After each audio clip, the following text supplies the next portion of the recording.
Why can't we deploy our own navy much better than we are doing? Why, if the French, let's be honest, aren't really going to do much about this, and they just aren't really, so why can't we have our own navy in there doing that job for them? And even if it means us going into French waters every now and again, I mean, they're not going to start shooting at us, are they? So, Patrick, how do you do that then? What exactly are you proposing? More boats, more military. The 53 million that we've been spending on giving to the French, why can't we spend that on our own people? Why can't we have our own border security? Why can't we have more of our boats in the channel? Because these dinghies we're talking about what do those boats do? Okay, those boats can tow those other boats back, can't they?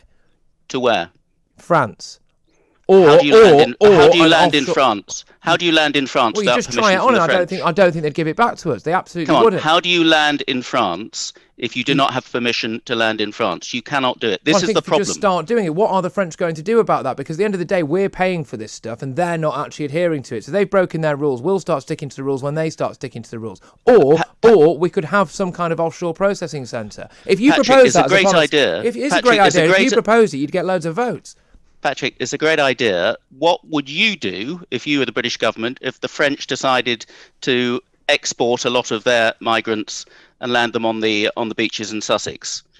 Well, I'd like to think that I'd be able to run a border policy that would not allow that to happen. How? Well, because I'd do the things that I'd promised. Tell me how. Okay, you know what, actually? No, Patrick, No, Tim, we need to stop here, because it's not my job. It's your party that promised to stop this. It's your party, it's your Home Secretary who said that currently, right now, today, this would not be happening. And we had a record day 2 days ago. So don't ask me for the answers. Why don't you come out with the answers? You're on the Home Affairs Committee, for goodness sake.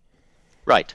So I'm asking you, practically, what do we do when the French will not abide by the rules and will not take its own responsibilities seriously? I would love it, whether it gains votes or not, for us to be able to pick up those migrant boats that are on British territorial waters with Border Force, the Coast Guard, or whoever, and take them straight back to Calais or wherever they came from in France and land them there. And that was my solution. I said that if the French were to do that, it would cut off that trade stone dead, because people would not be paying up money if they knew that there was a 99% chance they're going to be picked up and taken back to where they started from. We cannot go on to French sovereign territory, whether you would like to or I would like to. Why can't we have an offshore processing station then? An offshore processing station, so they never actually set foot onto this country, because once they do, they don't go back. That is one option that the Home Secretary has put forward. So there are two things going forward. Yesterday, we passed the Border and Nationalities and Borders Bill, which is still a long way to go through Parliament, but it got a majority because I and other Conservative MPs voted for it, because that's what we had in our manifesto and that's what our constituents want. That said that people coming across the Channel now will be committing a criminal offence, and when they are picked up, can be put in jail. And if they then try to apply, and which we then pay for, right. Again, it's still our problem. And if they then try to apply for asylum, their case would be hugely weakened because they hadn't gone about it the right way. The problem is those people are still on British territory. We've still got to then be able to return them somewhere, and that's when we get into a problem. Okay. That's one thing that we want to happen, is going through Parliament. The other thing is, could we have an offshore processing centre, as Australia has done, fraught with problems, but it's possible. Okay, why can't we have the best military in the world, the best trained military in the world? The SAS are, I think, by all accounts, almost undeniably probably the best at what they do. Why can't we go and cut the head off this snake and go and find these people running the people smuggling gangs and get rid of them? We're doing that already, and 150 have been put in prison already. But that's not nearly enough, because there's another 150 that appear. This is big business. So one thing that has been done, we're cooperating with the French. So we have got Scotland Yard and we've got some security service people working alongside the French on joint intelligence and patrols and things like that. We've got British military grade drones, as I've said.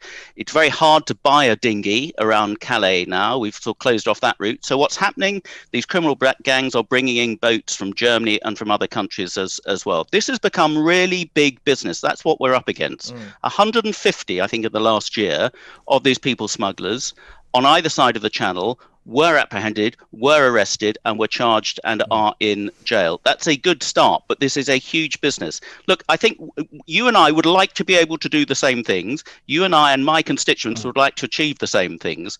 But in a real world, We cannot, alas, pick up people in the Channel and dump them back in France unless France allows us to do that. What we need is for France to adhere by international maritime law, which we said they can, by picking these people up and taking them back to France, and that stops it. That's where the problem is. Don't blame our Home Secretary, don't blame our government, blame the French, because that's where the fault really lies. Well, OK, I do blame the French. I mean, I've actually dished it out. Good, we're making progress. Well, no, we're not making progress. I think that's quite condescending, because I do also blame you, and I do also blame this government. I do also blame the Home Secretary. But tell me what practically we could do, because you haven't, because we cannot invade France. Well, we can't invade France. You're suggesting we invade France. You know what we could do? We could be better at diplomacy and better at politics, which is your job, because if we're paying the French 54 million quid of taxpayers' money, I expect them to do something about it. And the failure for them to do it is, yes, OK, maybe a bit of French arrogance, but the fact that you lot clearly aren't that good at politics and you aren't that good at international relations. Because if you were, I told you you'd be able to sort it out. That's diplomacy. I told you at the outset. I don't think we should be. I told you at the outset. I don't think we should be paying them 54 million on the basis they didn't do much good with the last 31.8 million. Absolutely. All right, Tim. Thank you very much. Tim Loughton, their MP for East Worthing and Shoreham, a member of the Home Affairs Committee. Pretty fruity stuff, and I love every single second of it. 03444991000 is that number. As you can imagine,